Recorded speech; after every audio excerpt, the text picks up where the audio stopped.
Welcome to our part 3 video for the Fisherman's Rib sweater. And like all of our top-down sweaters, we are going to finish off the neckline by picking up all of the stitches around the neckline.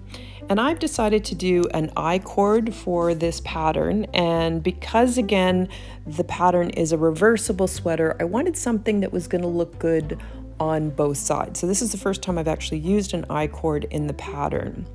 And as you were trying on the sweater sort of all throughout, you might have thought that the neckline opening I was making was a bit large. And so on this one, as I was measuring one of my test samples, you can see that I have 10 inches across the back. But after the I-cord's applied, I actually had that down to 8 inches. And the first I-cord that I tried, I was knitting far too tightly. And so my tip here is to do it loosely, because otherwise you will reduce the opening, the size of the opening quite dramatically. The I-cords do shrink it, and if you're like me and you test it, then you'd realize you can't actually get your head through the hole at the top. So again, a loose bind off is great.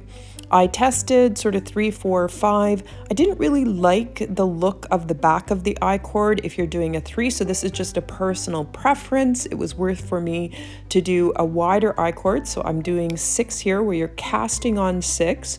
Then you'll knit 5, and the 6th one you're going to knit together through the back with the 7th stitch that is the pickup stitch to again join that back to the neckline.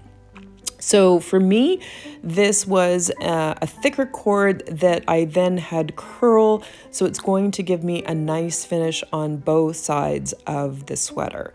So again, a nice sort of wider finish off, but again, feel free to experiment whatever your preference is as you kind of look at the different options that you have. So this one, I thought again, in the dominant color, again, you could do this in the gray because it's reversible, whatever your, again, color combinations and preferences are. But you can see that a 6 stitch was enough to just roll it over and let me tack it quickly on the inside to give me a really clean edge on both sides of the sweater. Now for this as well, because I wanted it to roll, I did the slip cord with the 5 sort of knits, and then the last 2 are back knit together. For the hem, if you want to sort of match a similar look at the bottom, the hem I'm doing later on as I finish off the bottom of the sweater.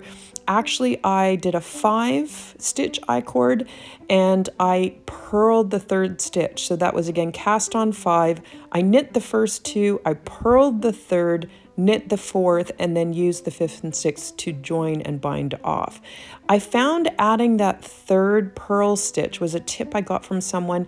It really did help the trim lay flatter. So it was just a little trick, a minor adoption, but again, didn't want to do that on the neckline because I wanted the nice roll to make it easy for me to finish off the neckline, but you might want to consider the purl if you're doing the other edging.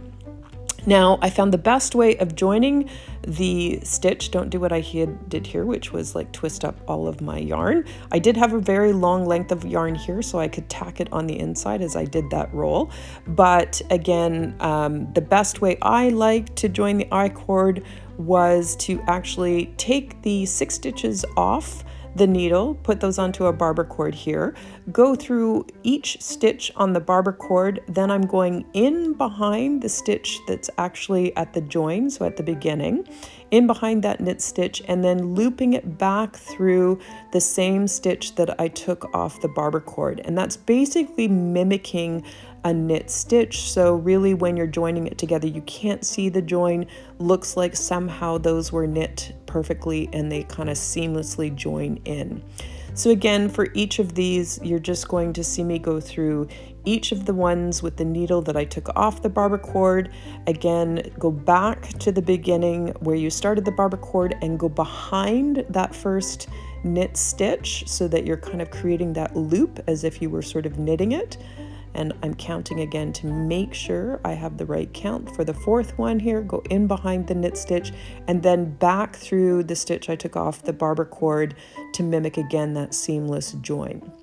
You can see I have 2 stitches left. So the 5th stitch, you're going to find it right at the top. And the 6th stitch can be a little tricky. You're going to see in a minute that I'll turn it over and actually pick up that stitch. It's sort of a little bit hidden in behind.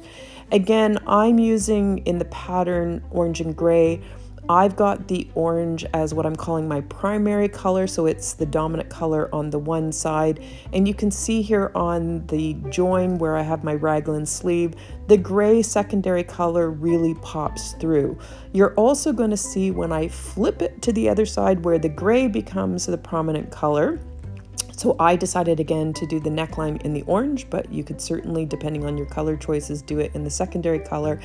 The sleeve join is a little different on the other side, where here it's the sort of rib secondary color that's poking through.